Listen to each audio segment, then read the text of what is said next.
মৃত্যুর পরেও ভোটার তালিকায় নাম জ্বলজ্বল করছে নৈহাটির বিধায়কের বাবার নাম। অভিযোগ অর্জুন সিংয়ের।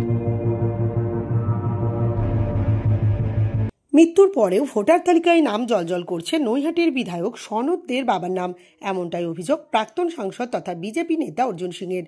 এই প্রসঙ্গে প্রাক্তন সাংসদ অর্জুন সিং জানান, 10 বছর আগে যিনি মারা গিয়েছেন তিনি প্রতি নির্বাচনে এখনো ভোট দিচ্ছেন, যিনি আবার একজন বিধায়কের বাবা। এসআইআর নিয়ে আমি খুব দুশ্চিন্তায় হয়ে গেছে।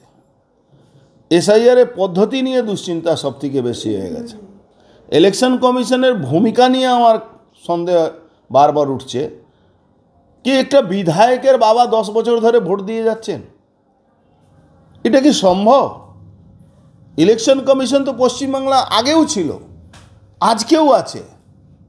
তো 10 বছর ধরে একটা লোক ভোট দিয়ে যাচ্ছে বারবার, মৃত লোক যার 10 বছর আগে মৃত্যু হয়ে গেছে, আর সেও আর ছোটোখাটো ব্যাপার নেই, একজন বিধায়কের কাউন্সিলরের বিধায়কের বাবা, কাউন্সিলরের শ্বশুর মশাই, এটা কি সম্ভব? তিনি বলেন, মৃত ভোটার নৈহাটির বিধায়ক সনৎ দের পিতা স্বপন কুমার দে। এইভাবেই ভোটার তালিকায় মৃতদের নাম ঢুকিয়ে দেওয়া তৃণমূলের কারসাজি। স্বপন কুমার দে, সনৎ দের বাবার নাম হলো স্বপন কুমার দে। এই হলো তৃণমূলের কারসাজি। প্রাক্তন সাংসদের অভিযোগ, 2024-25 সালের ভোটার তালিকায় নাম আছে বিধায়কের বাবার, অথচ বিধায়ক চলতি বছরে গত 15ই জানুয়ারি সামাজিক মাধ্যমে পোস্ট করেছেন, 1 দশক হয়ে গেছে বাবা তুমি আমাদের ছেড়ে চলে গিয়েছো।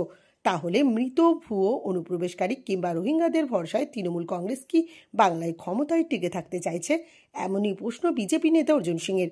2024 সাল অবধি দেখবেন, 2024 সালে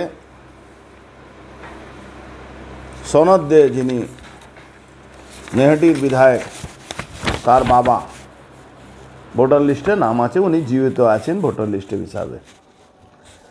2025 সালেও উনি জীবিত আছেন, এই ভোটার লিস্ট যে কারেন্ট ভোটার লিস্ট আছে 2025 সালে। অথচ উনি নিজে পোস্ট করেছেন, সনৎ বাবু যিনি নৈহাটি বিধায়ক, 15 জানুয়ারিতে উনি পোস্ট করছেন কি বাবা তুমি 1 দশক আগে আমাকে ছেড়ে চলে গেল। তৃণমূল কি এই ভুয়া ভোটার, মৃত voter, false voter, double voter, triple entry, অনুপ্রবেশকারী, রোহিঙ্গা, মুসলমানদের ভরসায় বাংলায় ক্ষমতা থাকতে চাইছে? শুধু ইলেকশন কমিশন না, কেন্দ্র সরকারকেও বলবো। যদিও এ বিষয়ে তিনি নির্বাচন কমিশনের দৃষ্টি আকর্ষণ করেছেন। কমিশনকে আমরা জানিয়েছি, আগেও জানিয়েছি, বহু লিস্ট দিয়েছি, বহু নেতার বাবা মা কেউ 1 দশক আগে মারা গেছেন, কেউ 15 বছর ধরে মারা গেছেন, কিন্তু প্রত্যেক বছর উনি তৃণমূলকে ভোট দেওয়ার জন্য উনি পৌঁছে যান। যদিও অভিযোগ অস্বীকার করে নৈহাটির বিধায়ক সনৎ দের দাবি, ভোটার তালিকায় তার বাবার নাম নেই। ভোটার তালিকায় আমার বাবার নাম নেই। আমি দরকার হলে আবার আপনাদের আমার বাবার এপিক কার্ডের নাম্বার দিচ্ছি, FKY 048337 এই সার্চ করছি। আমি আজকে সকালেই সার্চ করেছি ওর এই বক্তব্য শোনার পরে, এবং পরিষ্কার ভাষায় দেখুন এখানে লেখা আছে নো রেজাল্ট ফাউন্ড। দেখুন ক্যামেরায়।